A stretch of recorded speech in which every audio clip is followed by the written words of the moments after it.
exchange for restoration and build it like it was supposed to be built.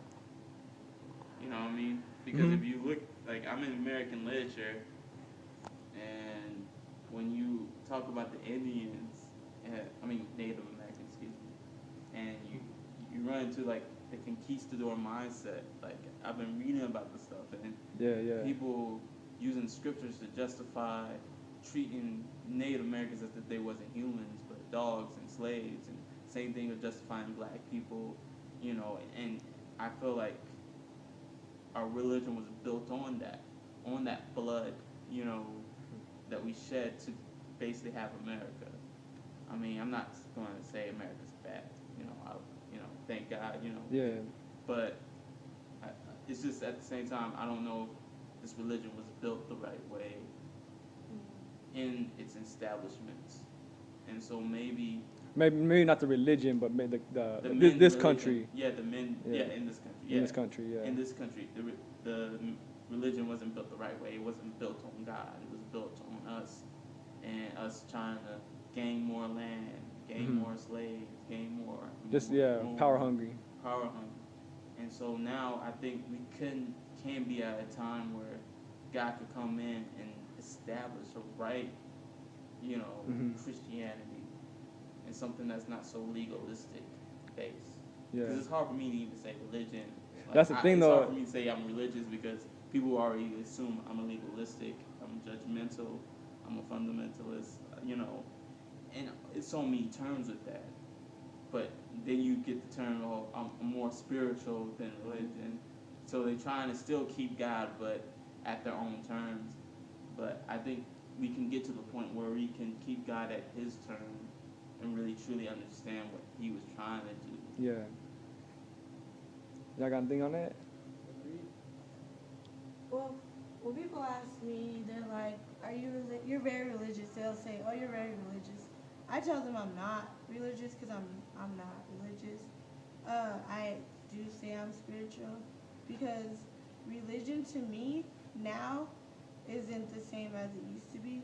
So, like, religion now, it seems like, no offense, but like Muslims, like how they have to pray 3 times a day, like bow down. It's more practical it seems stuff. More like they're rituals. trained to do it. Like, it's not from your heart. So when I say spiritual, it's because I want it. Like, I want to do it. I want to pray. I want to, reach out to other people because that's what I want to do.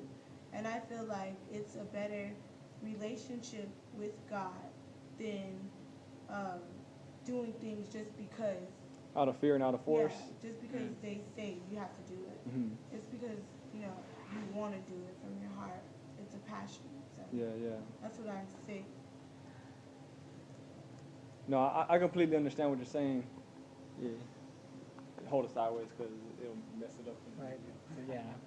But I think a big issue concerning that is that we see people in their wrong. We see them in their dirt. We see them doing, acting crazy, acting foolish and stuff like that. And the first thing we're going to do is we try to beautify what is dead. We try to be. Is it called a coroner? No, the guy that puts the embalming fluid in the dead person. Oh. Is that what, or who works at the morgue? What is that called? Mortician? Mortician, yeah. Well, I don't know if he does embalming. Yeah, that's what it is. We're trying to be a mortician, and we're trying to beautify the dead with good works.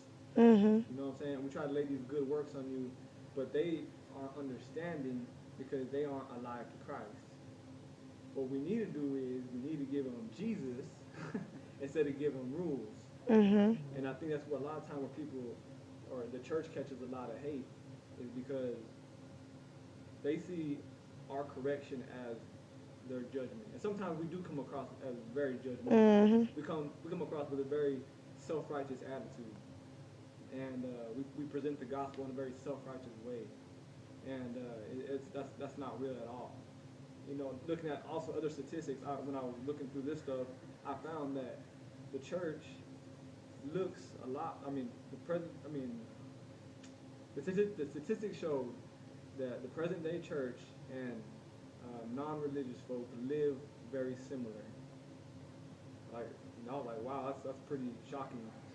And but I talked about this last Sunday. I said, it's the use and abuse of Christianity in contradiction to the very gospel, the very message of the gospel, does not reflect Jesus himself, but the heart of a man.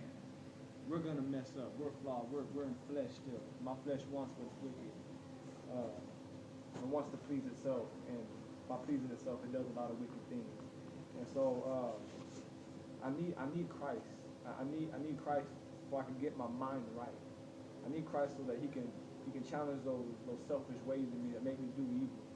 And the thing about it, bro, is this is a big point that I want to bring up, is that you gotta look at Adam and Eve in the garden. When they took of the fruit, God told them, he said, don't eat of the tree of knowledge of good and evil, because when you do, that day you will surely die. What's up, bro? Come on. Come on in, bro. That's AJ. Hey, AJ. Pull up a chair. Come. Oh, man, bro. Don't say that. Because his roommate's probably in the shower. All right, man. I'm on video. You are. Hi. This is going to be on YouTube. You'll get cropped out. No. You get You're gonna see him and then it's just gonna like skip to when he's leaving. Like, oh, damn. Oh, man. You had to say crap. We're talking about morality, man. Morality. Stop shining the camera. Sorry. All right, but like I was saying, God told them not to eat of the fruit of the tree of knowledge of good and evil. All right, and what happened when they did? Their eyes were open, right? And they realized that they were naked, and they felt shame, and then they went and ran and hid.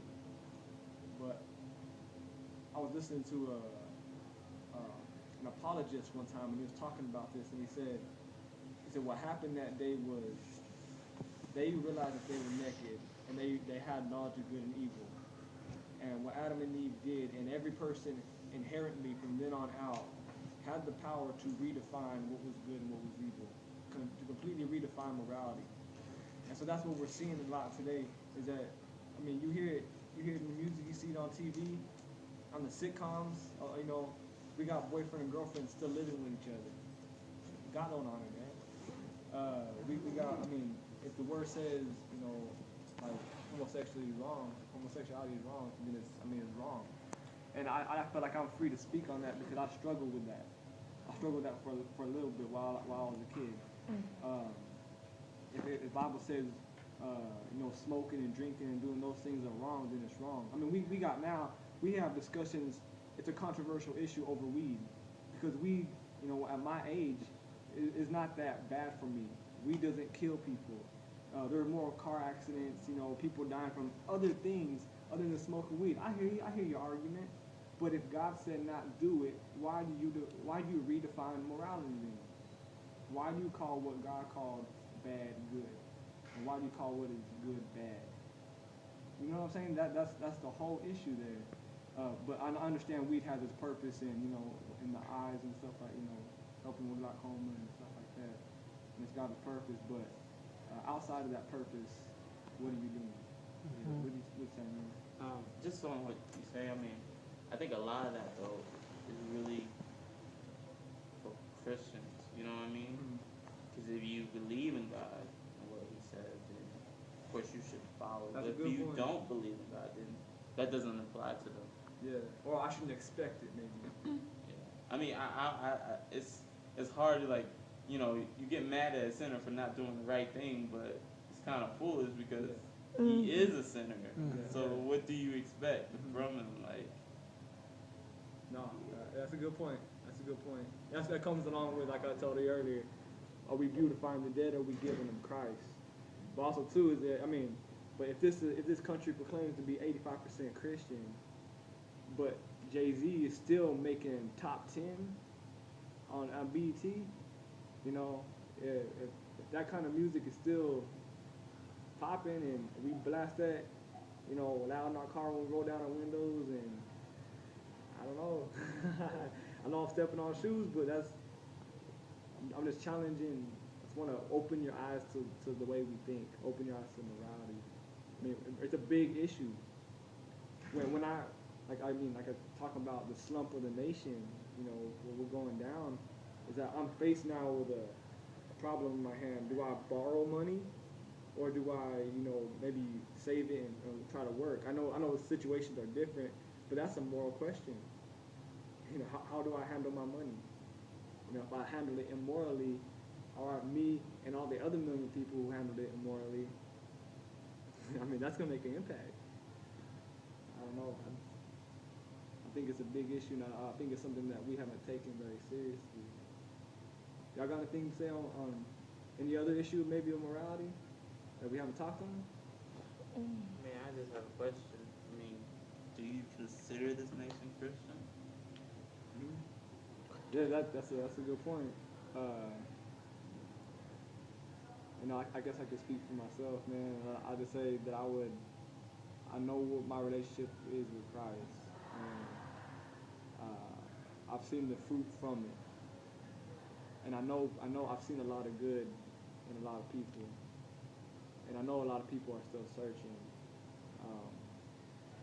But I know, like Pastor says all the time, God will always find a way to meet you where you're at. I don't care if you fallen in some of what the Bible calls sin that we've talked about already. God can still meet you, and He still loves you there. That's why Jesus died. All right, so as a nation,